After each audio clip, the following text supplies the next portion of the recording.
Lonely Monk Productions.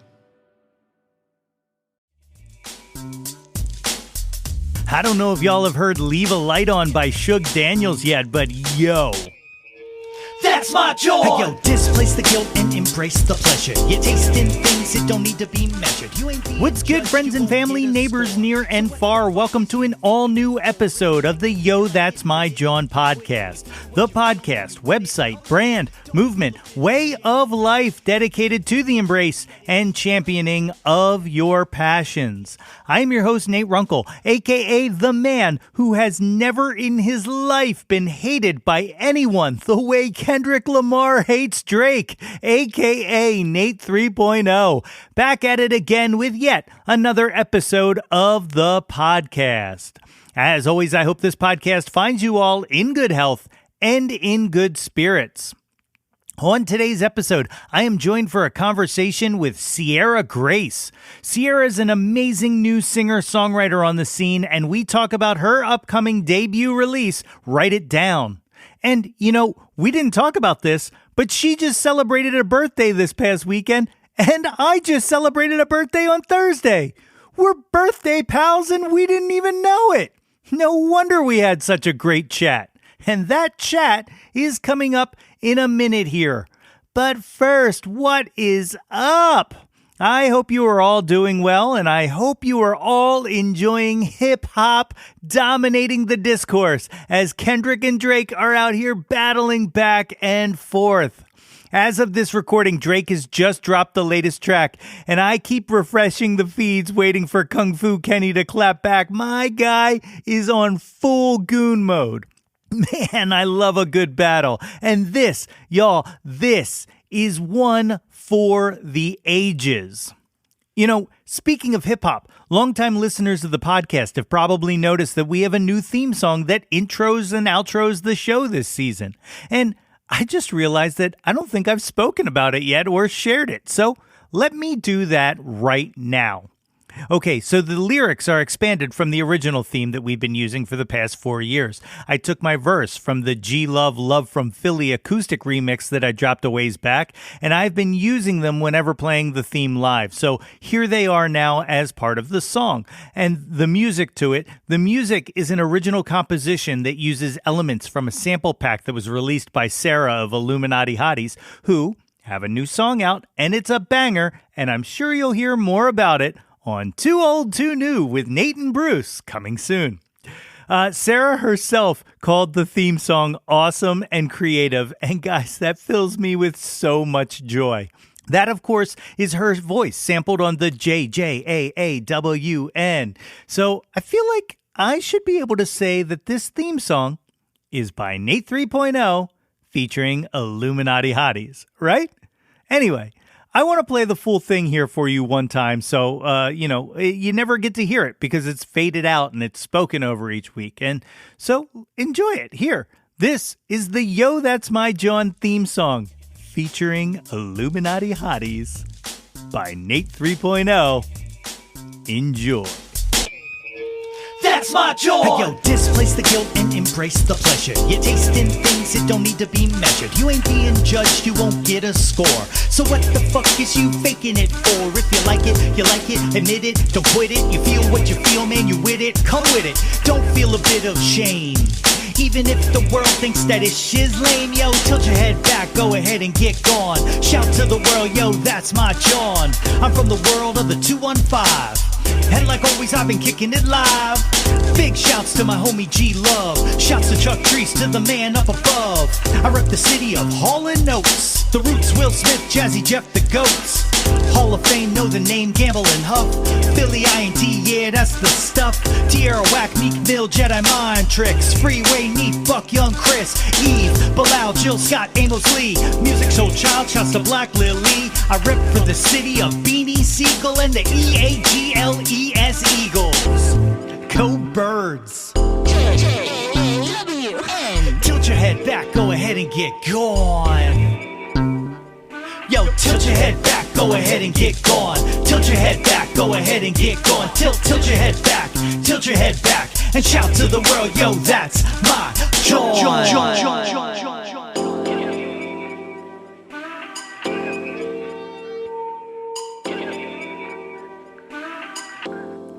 kind of dope, right? I dig the hell out of that. All right, guys, if you're not on our mailing list, I'm telling you, you have to get on it. Okay, I know I've been slacking at sending out correspondence, but I'm about to get back on top of it. So if you want to receive all of the news surrounding this show and everything else I am a part of, please visit www.yothat'smyjawn.com and sign on up.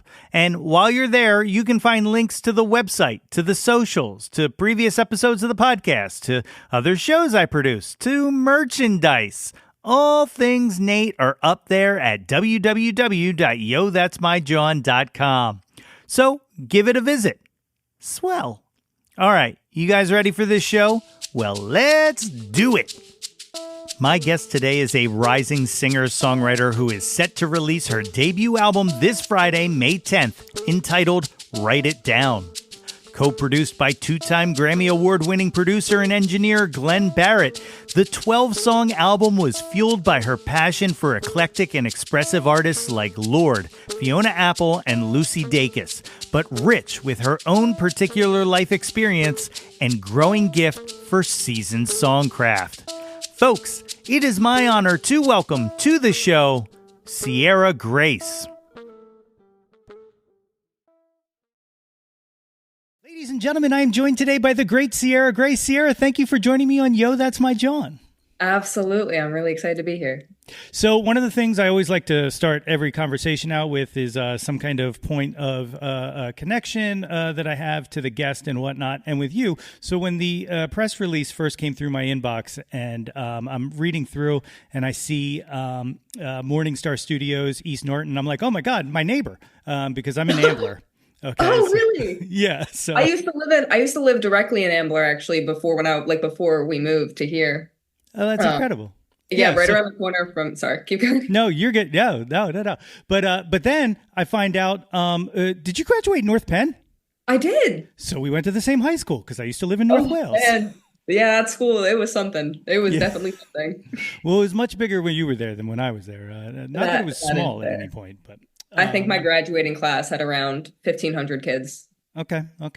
We had a small one for even like the year ahead of us and the year behind us. We're in the thousands, but we were only around like I think mid 600, something like that. So actually sounds kind of nice.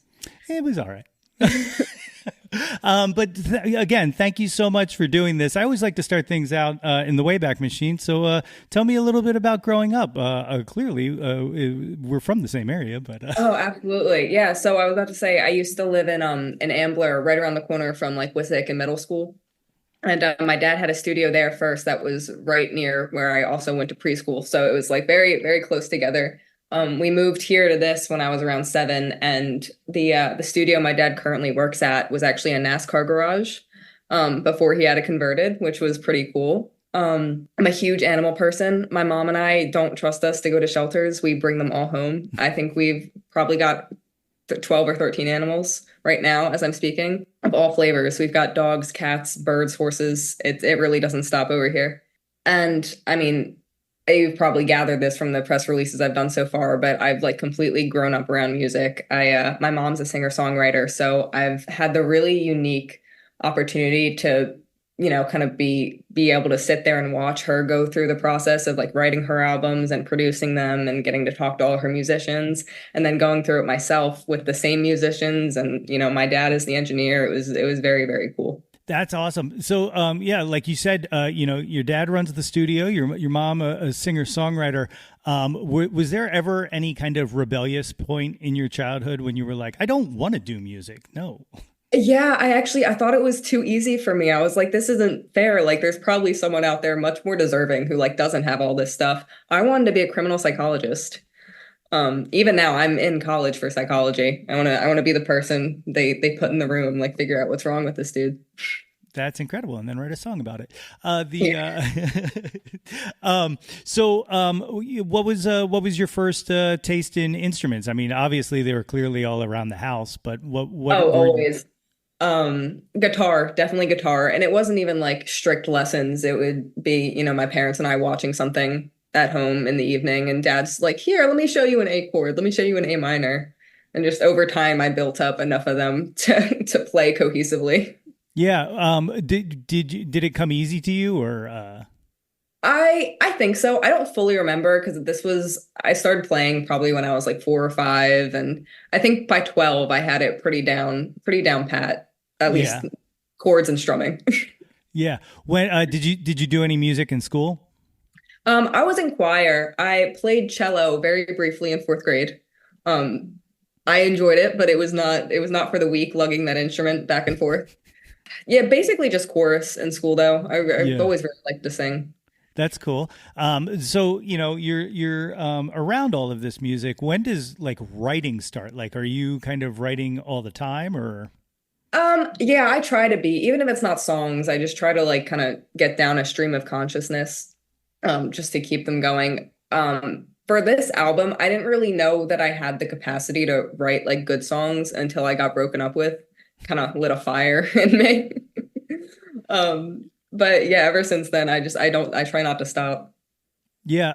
So, like, gathering from the press release, the majority of this album came from high school experience and whatnot.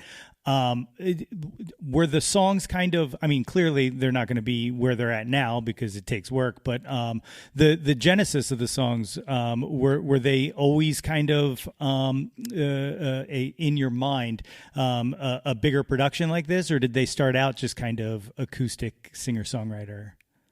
They definitely just started out like acoustic singer-songwriter. It would be like 2 a.m. and I'd be playing the 5 chords I knew in different combinations. But my dad was begging me to come and, record them and try and lay some tracks down. And it wasn't until like the second or third demo through it where we had the musicians in to kind of start tinkering around with it that it really felt real. I was like, oh my God, this is real music.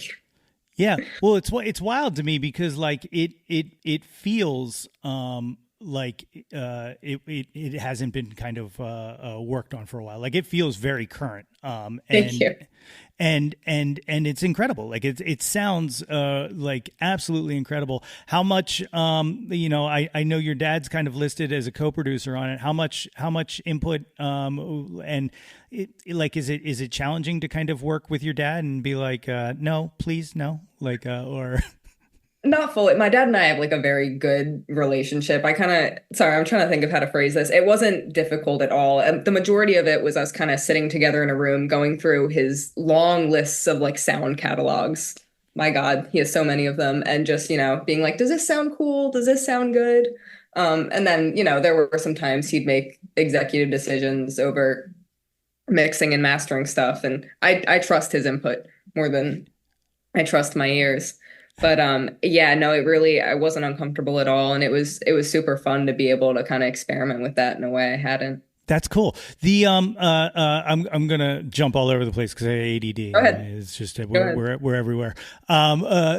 Performing out though, like what did you always have like a performer bone in your body? I think so. I don't remember it, but my sisters and we would all go to my mom's show, and I'd be like 3 years old, and I'd run up on stage, and I knew how to lower the mics because I'd seen my dad do it in the studio, and I try to take the attention for myself. Um, my mom has always been dragging me up on stage to like sing a song with her or dance around, so I've never really been afraid of it. Yeah. Have you guys ever thought about a family band album, like a collaboration across the generations? After group therapy, then absolutely. That makes sense. Yeah, Yeah. that makes sense. So when did you kind of, you said that it took like a few demos before you kind of found the voice of the album or whatnot. When did you decide that you wanted to sit down to do the album though? Again, it was probably around the vein. I was like 16. I'd been bringing a few tracks to my dad every now and then, and he kind of like weaseled me into it, being like, let me just get like the band's already here. Let me just have them put a little bit on this, and whatnot. And then it got to the point where it's like I'm sitting here and we're looking at 12 full songs. He's like, this is an album. And so I think from there it was commitment. It was getting the pictures ready, what we wanted it to look like aesthetically, getting the band in to like fine tune some stuff. The were you working on this over the pandemic-ish period of life? Yeah, we got a big chunk of time to work on the pandemic. It was great. And you know, I've seen like I actually saw I was watching a video of it looked like a songwriter circle of your mom and you both performing and whatnot. What's it been like, kind of playing this stuff out and like getting to kind of? So much fun. I don't want to sound like an attention seeker or anything, but I feel so grateful to have people like come out and like want to listen to me. Like it's because usually, I mean, in the past when I've been up on stage, like it's been fun and I've enjoyed it, but it's like I know you're here to see my mom, and I'm kind of just like hi in the back. But I've it's been so awesome just to feel like I'm doing something that matters to someone, you know? Yeah. Yeah, absolutely. So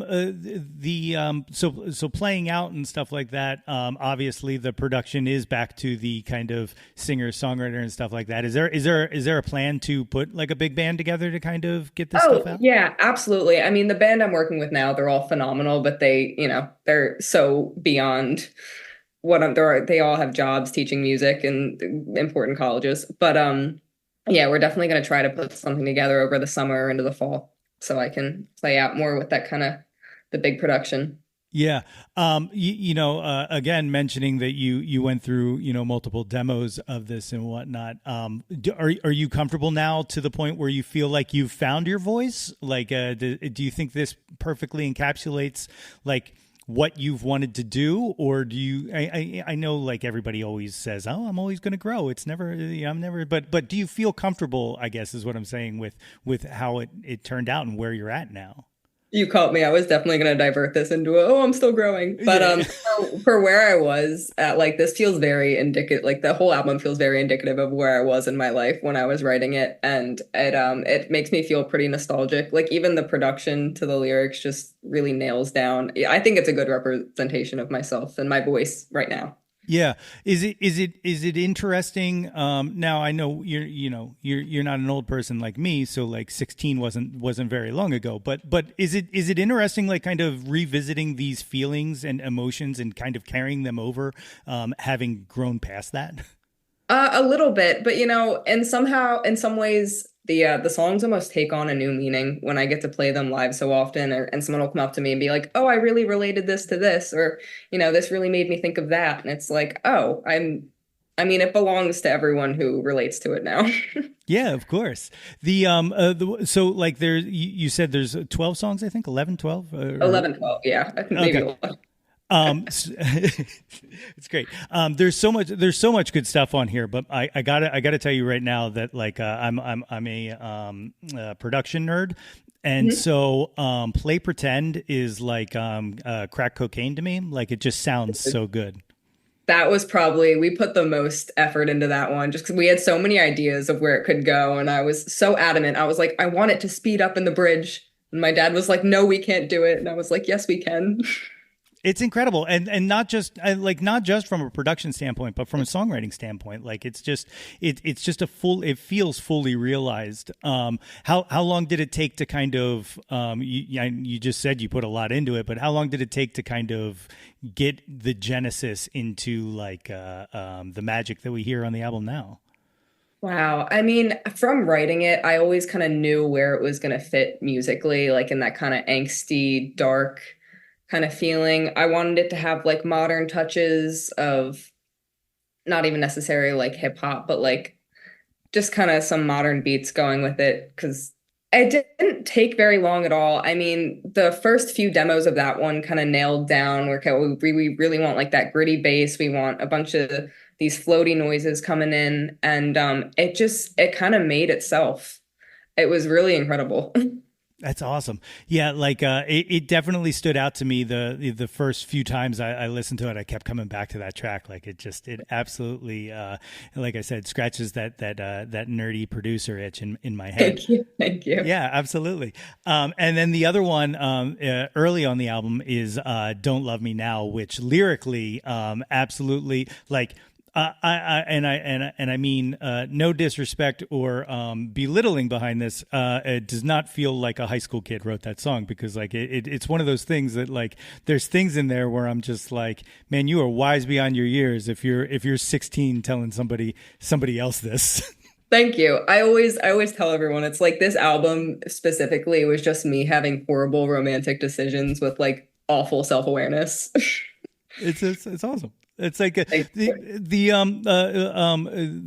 I also in the reading and the press releases and some of the other interviews and stuff like that. It all seems to come back to this one person you met in detention, who and the detention is mentioned. Oh, that rhymes. Detention mentioned. Sorry, has this person heard this album? Not that I've shown him. Okay. I couldn't say other than that, but he'll know. Yes. I'm not shy about it. Whatever. It's awesome. No, it's cool. I always thought that would be like the coolest thing. Well, the coolest and worst thing in the world is to be like driving in a car and hear like, here's a new song from them. And it's like, oh, I know that person. And then all of a sudden it's like, wait a minute. Honestly, he was such an attention whore. He probably loved it. No. They usually do. Yeah. So the album comes out a week, month from today. I almost said a week, May 10th. Well, it'll actually be this will air 2 weeks before the album comes out. So in 2 weeks it'll be out. But anyway, people already know that this isn't live. Intentionally releasing like on a summer break so that you can put this out there, or yeah, I think I get out of college a week after the album comes out, so all my finals done. But yeah, I didn't want to be in the middle of having to do schoolwork, and like I really want to promote the album and like get out there and play it in front of people. So yeah, that was definitely intentional. Oh, that's cool. That's cool. Any chance of tour, or are you just looking for what kind of shows you can get out there and play? I'm not like locking myself into anything. I really like playing like the singer-songwriter rounds, and I would love to have more opportunities to play with the whole band, but I'm enjoying myself and honing my craft. Yeah. And like I said, I always jump around. When you were kind of younger and starting to kind of write your own songs and stuff like that, who were you? What kind of inspirations were you sitting on? Like what were you listening to? Oh man, definitely Taylor Swift. Yeah. Taylor Swift was actually usually the only thing my parents and I could all agree to listen to in the car. So lots of her. My mom, I was listening to her write and sing at all hours of the day from one room or another in the house. A lot of my like older sisters, like 2010 emo music, My Chemical Romance, all that stuff. Lorde, always Lorde. She's so good. But yeah, lots of inspirations though. Yeah. You talk about your mother being an inspiration. Here's I always like to throw these things out to people. I just give them ideas, and if you want to run with it, you run with it. If not, you throw it away like you throw away trash. But here's an idea. Have you guys thought about covering each other's songs and maybe putting out a 7-inch? I actually cover one of her songs in this upcoming album, Jesus or Elvis. She wrote. Really? Oh, Yeah, okay. yeah. And I love it. And I felt like it kind of fit the moody vibe I was going for. But I would love it if she'd cover one of my songs. She actually turned 50 and decided she is going to be a painter instead of a singer-songwriter. Oh, Which I think is hysterical. But yeah, that's her life journey right now. It's an awesome pivot. Like, is she a good painter? She's actually really good. Yeah, lots of animal scenes.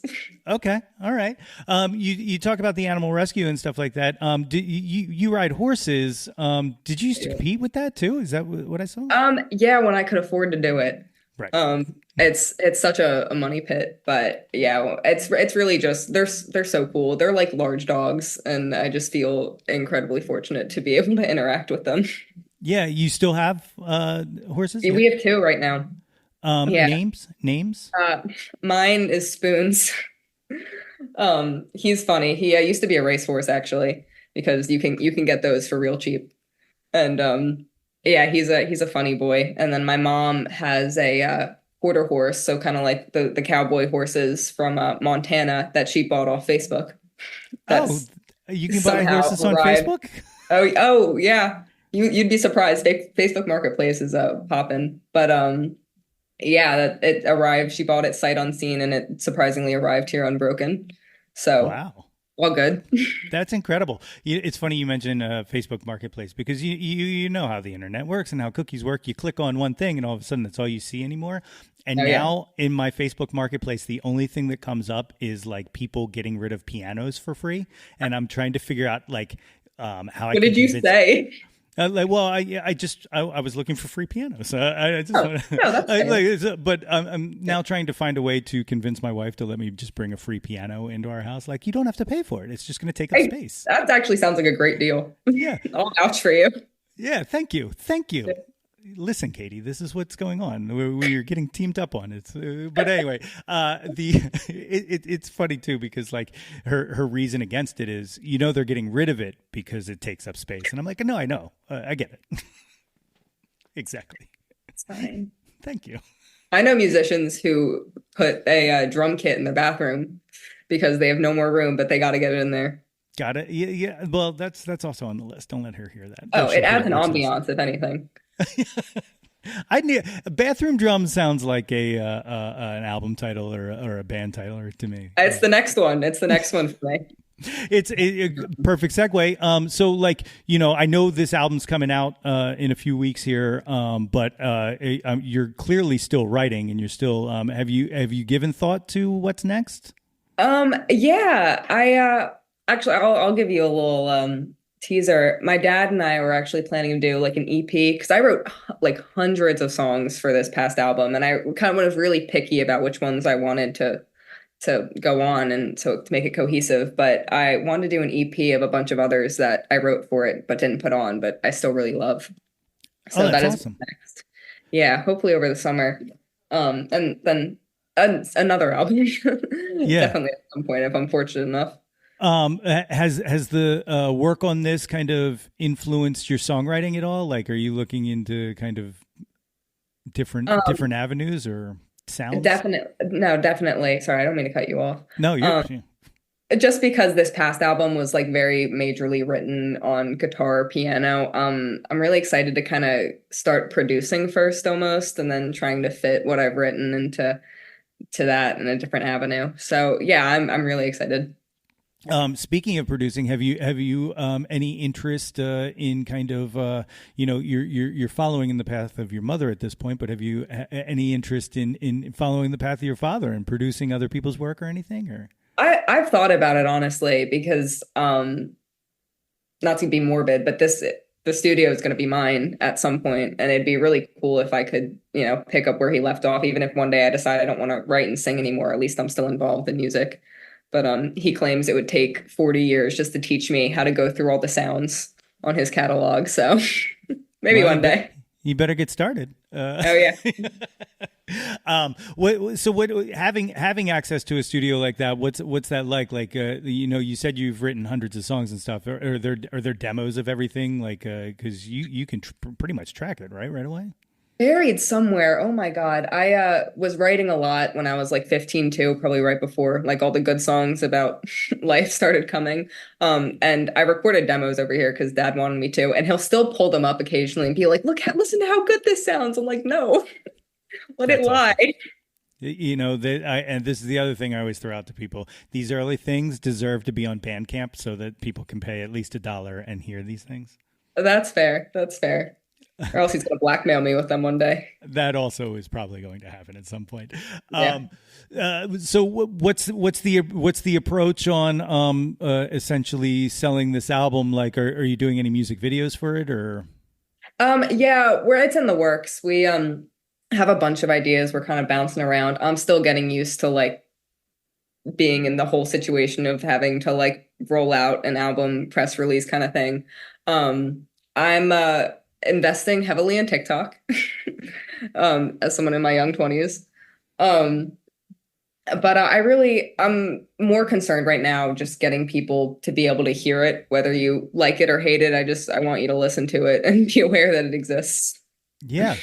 Are you doing any physical release on this, or is this I do have a few shows planned out around the time of the release, if that's what you're asking about. No, like vinyl or no, you're good. Vinyl or CD or definitely CDs. I'm holding back on vinyl right now just because I don't know. I want to wait until I have a bit more of like a following behind me before I commit to that. But they're beautiful. I'd really like to do it one day. Yeah. Definitely CDs. Okay. Yeah. No, very cool. The mentioning the release. Are you doing any release shows coming up or I am. I'm doing one actually at the studio itself, right around when it's released. And then hopefully another one. Have you ever been to the Royal in Glenside? Yes. Yes, it's so cute there. I'm really hoping to lock down a date for that place. That's actually where I played the other night for the singer-songwriter circle. Oh, very cool, very cool. I got a few friends who play there on the regular or whatnot. Yeah, it's a super cute little venue. Yeah. So with that coming up and all of that excitement, this is like kind of I mean, I know you're going into finals, but your last calm before the hectic summer of releasing. Like, how excited are you for this? I'm so excited. I'm like, it doesn't fully feel real. I know like May 10th is gonna run around and I'm gonna go on Spotify the next day and see like a full body of work, but it feels so surreal. I don't know. The years have Yeah. kind of blended into each other. Totally. I get it. Like it's wild because like you've put so much time into this and like now it's about to be out there and people are going to listen to it. I know. I mean, this was probably like 4 years of work. Um, yeah, I'm just so unbelievably proud, and I hope people appreciate it for what it is. Oh, I'm sure they will. Like I said, it's absolutely phenomenal. Like Thank you. and it sounds just so incredible. What so being in school, see how I jump all over the place? This is You're sort good. You're good on following. of being in school. What was the process of kind of working on it while you were like are you going to school locally or are you Yeah, I my school is probably like 40 minutes away from my house, so okay. and I kind of restricted my classes to 2 days a week, so I just bang them all out, and then whenever I can, I'm home doing stuff. Oh, that's smart. That's super Yeah. smart. Much smarter than I was. Shouldn't be surprising. I was No. pretty dumb. Still am. You're going for psych. What year is this of school? Junior. This is the end of my junior year. Wow. A little terrifying. Yeah, a Ugh. little bit. Is there like any big kind of senior projects that you have to do for your discipline there, or? Not fully. We have this thing called senior seminar, which is where they kind of assign you to, it's not like fully an internship, but it's like places that sponsor like psych students to come like look around and see the different jobs that are available like right now. So Yeah. I'm pretty excited for that. No, that's pretty cool. Yeah. So then you're gonna graduate and you're also going to have this release. Let's just say and put the good energy out there that this is a glowing success. You're still Yeah. going to finish this year, correct? Like you're not going to be Yes. like okay. My parents and I have like debated about me taking a semester off senior year just to try and get everything flowing really with this one because I don't want to. It's hard splitting your time between multiple things, and I feel like I can't fully dedicate myself one way or the other. But I definitely want to finish college at some point. Yeah, it's a good idea. Just to eat, just have in your back pocket, like Yeah. and I only say that as an old man who works in a warehouse. But No, I um, yeah, the warehouse isn't great. No, but no, I'm just teasing. Was there any thought given to holding off releasing the album until you were done, or were you just ready to get this out? There was a bit of talks in that, but I just wanted to get it out. Like as much as I love the album, I still there's like a disconnect almost sometimes because it's like I am almost 21 and I wrote all these songs like 4+ years ago. And I can't imagine being like 22, 23, having to bring up all my high school relationships. But I'm very happy to get this out now. Yeah, I guess that does make sense. Yeah, especially like living with it that long. Like, is it a challenge at all to still stay interested in playing these songs, or like, or do you freely mix in kind of the newer stuff that you're working on when you're playing? Both. Like there's always something I can connect to about my old songs. Like I remember how it felt when I was writing them and I'm always able to tap into that. But when I'm out, I'll usually do one or two newer songs I've written just to kind of keep it new, keep it fresh. Yeah. Is it? It's So I know you said you got a bunch that you want to put on the EP, but for the future stuff, can you kind of see that album forming? Like, do you have an idea of some of the songs that you've written that will probably take lead in that, or? I do. There's a few songs that I'm really kind of pressing for the next album that I won't put on the EP. But as for like aesthetics and the kind of vibe I'm going for, I'm shooting off in like a million different directions about what I want to commit to and do. Yeah, I dig it. I absolutely dig it. At this time, you want to go through the Jauntlet? This is my questionnaire that I ask everybody. Absolutely. I have my answers written down. Oh, nice. Good, good, good. I like somebody who comes prepared. That's excellent. It starts with the one hit wonders, and it's a category and name only. The first one, Billy Joel or Elton John? Who do you prefer? Billy Joel. Yeah. I love him. He was great and and just being Elton. But Billy Joel songs like Zanzibar, Vienna, has just gotten me through so many long nights. That's awesome. Did you get a chance to see him when he was in town last year? I did not, but Me I neither. It's a bummer. he'll be around again. Yeah. He's always popping up. That's right. That's right. I dig it. Next one, Debbie Harry or Joan Jett? Probably Joan Jett. Just from the I don't give a damn about my reputation. Yeah. Very iconic for that. Very good thing that popped in my head there. Cover songs other than doing the one of your mother's. Is there any kind of cover that you kind of consider like, oh, when I play out, this is my thing that I like to do? For a while, I don't know if you've heard the new Boy Genius album. Of course. Not strong enough. I love playing that song live. I don't do any justice to the three-part harmony, but I don't care. That's incredible. I love the lyrics. It's so good. Yeah, that album kind of blew me away in that before it came out, I was like, and all the hype was around it. I was like, what? I mean, like I like these guys, but where's all this hype coming from? And then I heard the album, and I was like, all right, it was justified. Whatever. Yeah. Oh man, they're gonna come up again in later Jauntlet questions. Okay. All right. Good. Good.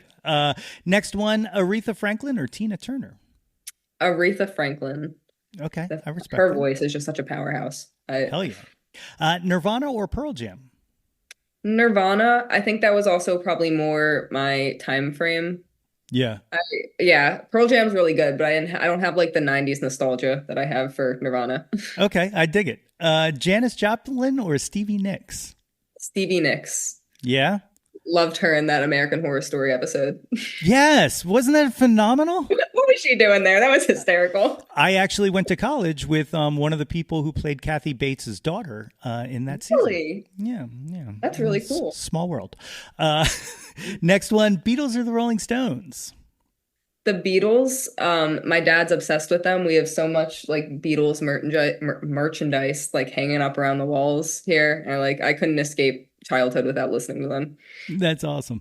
The last one of the one hit wonders, Bohemian Rhapsody or Stairway to Heaven? Bohemian Rhapsody. Hell yeah. Something about that song just makes me feel like I'm transcending somewhere. I don't know. Sure. No, definitely. It's just it to me, that song is magical. Like it's there's nothing like it, man. Occasionally I like to throw a little curveball and add one specifically for the guest that I am speaking to. And I'm going to add one more to the one hit wonders for you. And it is Jesus or Elvis. See what I did there? No, I think that's great. I'm going to say Jesus just because Elvis didn't date a 14-year-old. I haven't forgotten that. I saw Priscilla. Yeah, that's a very good answer. Very good answer. Thank you. They won't cancel me. I like it. I like it. Very good. Very good. The next section is the top 10 countdown. In this, I'm sure you know, we use Jawn to be whatever you want it to be. It doesn't have to be music. Number one, what was your first Jawn? What was the first thing you were obsessed with as a kid? Amy Winehouse. Yeah. I love that Back to Black record. I used to play it all the time. It's so good. So good. She is someone who I feel like, a lot of times you hear things like when people say like, oh, we were robbed too young, blah, blah, blah, but we were robbed like of just greatness. Oh, I saw the documentary with my family when it first came out. It was gut wrenching. Oh, yeah. my poor girl. For real. Like I'm really interested in this biopic that's coming out because I think they can't use her music, which I'm just like, that's like one of the most important pieces of it. But I don't know. That's unfortunate if that's true. yeah. Number 2, what's your current Jawn? What are you into now? The new Beyonce album. Yeah. I really like it. Yeah. The morning it came out, I made my boyfriend listen to all of it with me at like the crack of dawn in bed. So good. The things she does with production, that's like you talked about being a production nerd. That album, like really, I was sitting down with dad being like, do you hear this? Do you hear this? Yeah, I was talking to somebody. I have a spin-off podcast because I don't like free time, and in it we kind of just talk about music and new songs and stuff like that. And I was saying, American Requiem might be my favorite song one that I've heard in like absolutely forever because it just like I sat there dumbfounded and like I'm not really a Beyonce fan. Like I have beyond respect for Beyonce, and I think she's incredible. I just have this weird thing where I don't ever always feel emotion from her when she's singing. Like look at me just going I get that. I get that. I'm going to nitpick the hell out of Beyonce, but whatever. Anyway, but American Requiem, I was like, oh, this is different. This feels completely different. I mean, that whole American Requiem, that she had a song called Daughter that really got me. That was beautiful. And then of course I like the ones, like the hype ones that you can get up and dance. She's so good at that. She nails it every time. It's incredible that you mentioned Daughter because those are my two favorite. That and American Requiem are my two favorite songs in the album. See, high five. Number 3, what was your first concert? Taylor Swift. Well, okay. Technically my mom, because but my first real concert was Taylor Swift. The Red. What? Red? You said? Yeah. Okay. The Red. Okay. So good. Where was that at? What level were we at there at that point? I'm gonna say Lincoln Financial Field, but I'm not totally sure. It might have been Wells Fargo. It was definitely one of them. Yeah. That's incredible.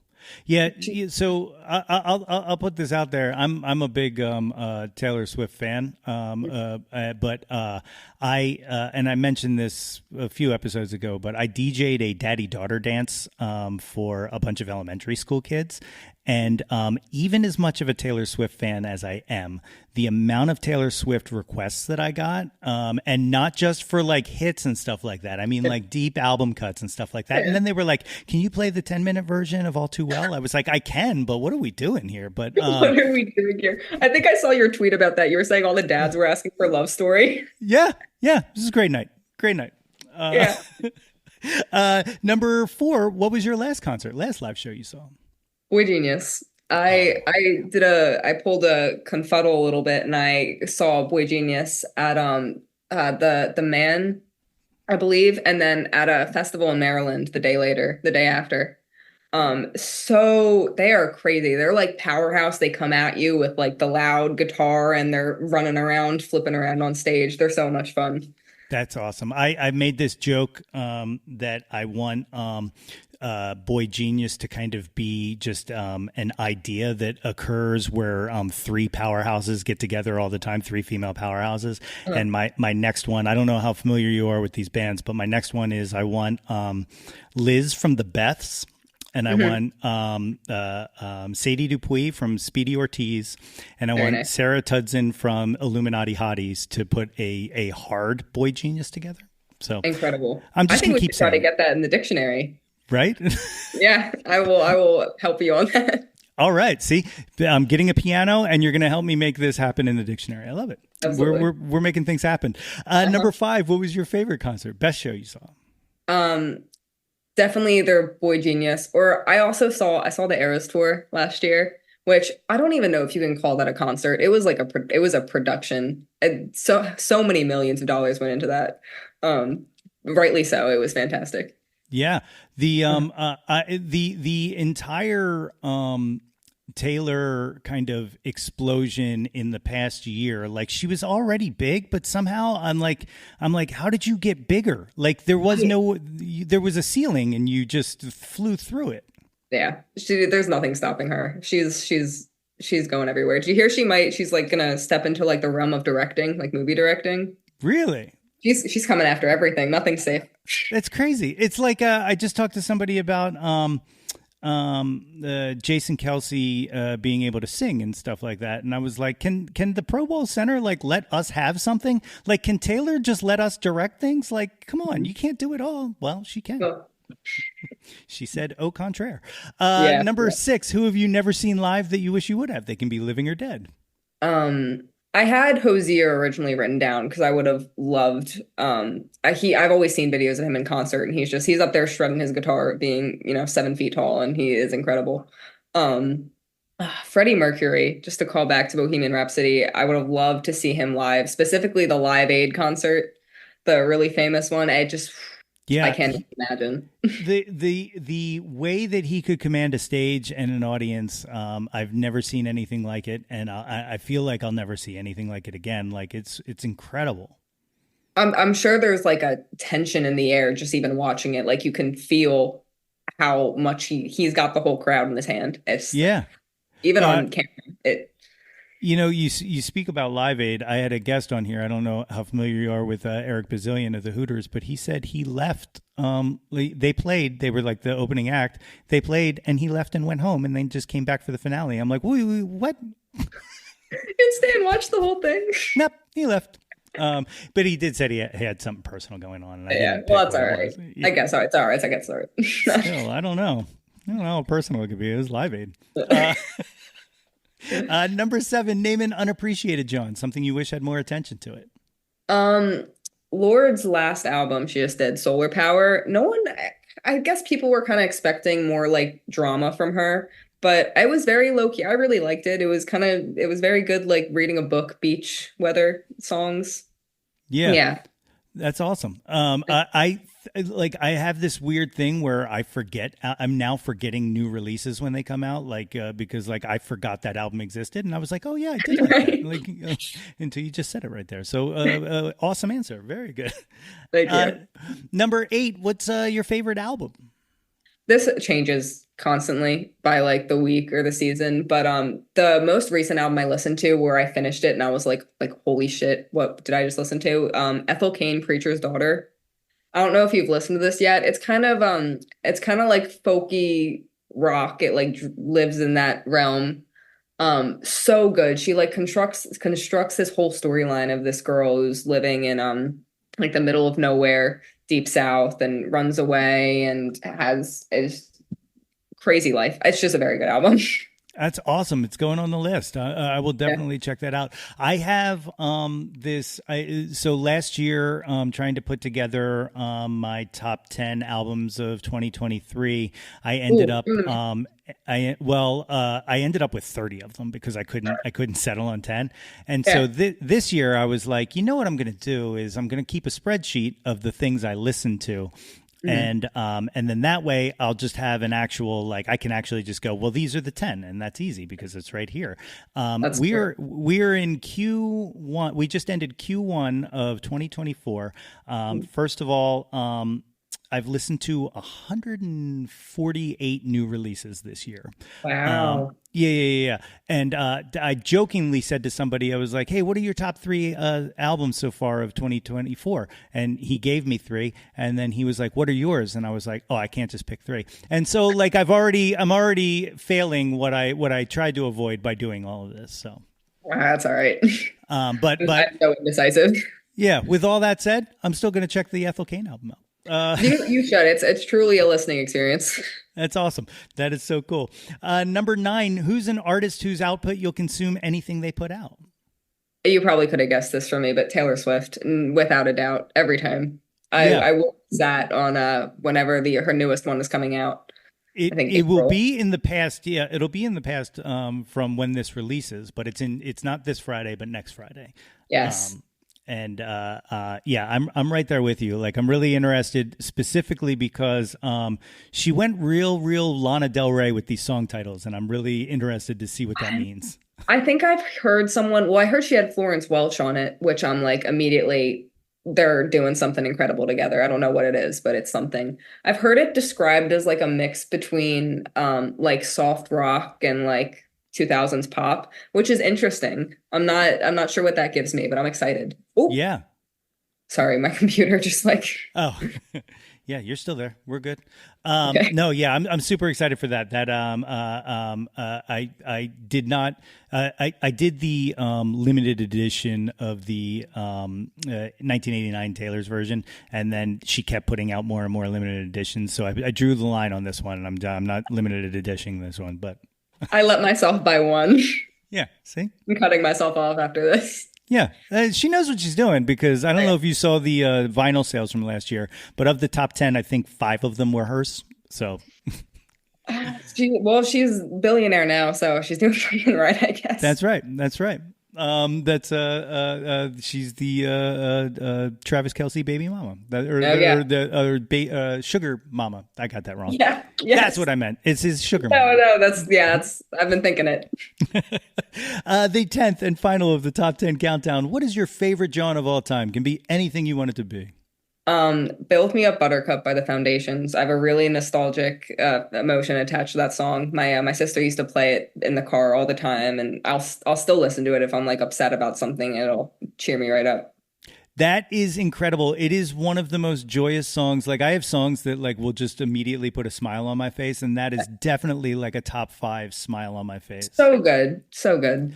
Have you ever heard and now I forget whose song it was. It might be whose actual song it was. It might be Rhyme Fest. But there's a version of it of Build Me Up Buttercup, and I think it's just called Buttercup, that has Old Dirty Bastard singing the chorus. And if you want pure joy, just I'm gonna look it up immediately after this is over. I'm very curious. It's a lot of fun. So the album, write it down, comes out May 10th. And will be on all the streaming. What do you have a date for that? The next show? What's your next? The one here at the studio is scheduled for May 18th, which is going to be super fun. And try to get all the band that worked on it out to come play with me, and then still trying to pin down a date for the Royal. But it'll be out there. I'll let everyone know. That's incredible. If these cool cats and kittens who listen to this show want to find you on the internet, what's the best way to track your socials? If you want to go on Instagram and find me at ciara.grace, I've got a link in my bio that'll take you to anything involving me anytime. So that's a pretty good way to do it. It's awesome. Ciara, thank you so much for doing this. I absolutely cannot wait to see everything that you continue to create, because if this album is a testament to any of it, you have your own series of errors that I cannot wait to experience. Thank you so much. I really appreciate it. My many thanks again to Ciara for joining me on the show today. Be sure to check out her debut album, Write It Down, which drops this Friday, May 10th, wherever you stream music. And on Saturday, May 18th, she celebrates her CD release with a show at Morningstar Studios in East Norton at 7 p.m. And then on August 8th, she takes the stage at the Lounge at World Cafe Live at 8 p.m. Tickets and info can be found on her website at www.ciaragracemusic.com. And you can follow her on the socials at ciara.grace on Instagram, at Ciara Grace Music on Twitter X, and at Ciara Bratt, BRATT, on TikTok. Links to all of those are, of course, as always, in the show notes. If you haven't done so already, please be sure to subscribe to the Yo, That's My Jawn podcast wherever you get your podcast from. And y'all, it is never too late to get yourself a super awesome Jawn Scout Merit Badge for Citizenship of the World just by rating and reviewing us. Don't forget to visit www.yothat'smyjawn.com for the link tree with links to articles, merchandise, all of the previous episodes of this podcast, guest appearances on other podcasts, and more. And while you are there, please be sure to sign up for our mailing list to get all of the updates delivered straight into your inbox. Like us on Facebook at facebook.com/YoThat'sMyJawn for updates and live streams. Follow us on Instagram, Threads, and Twitter X at Yo That's My Jawn, and search Yo That's My Jawn on YouTube to find the Yo That's My Jawn YouTube channel. Like and subscribe the heck out of that ish. We want to hear from you. Reach out, and touch some Jawn. All right, y'all. I want to thank everyone who passed along their birthday wishes. It means so much to this old dude. Much appreciated. But now, if y'all excuse me, I gotta go refresh the feed because I gotta see if Kendrick has something else to say. Blue skies! Until next time, everybody! That's my Jawn! Displace the guilt and embrace the pleasure. You taste it, things that don't need to be measured. Yo, That's My Jawn is a Lonely Monk production. Written and produced by yours truly, Nate Runkle. Theme song by me, under the moniker Nate 3.0. Special thanks to Fox Run Brands, DX Ferris, Andrew Scott, Maggie Poulos, Dan Drago, Natalie Runkle, and the beautifully vibrant and wickedly stunning Katie Daubney. If you or anyone you know has any ideas they would like to share or any guests they would like to hear on the podcast, please feel free to reach out to us at yothat'smyjawn@gmail.com or hit us up on the socials at yothat'smyjawn. Until next time, be sure to displace the guilt and embrace the pleasure. Tilt your head back and shout to the world, yo, that's my Jawn.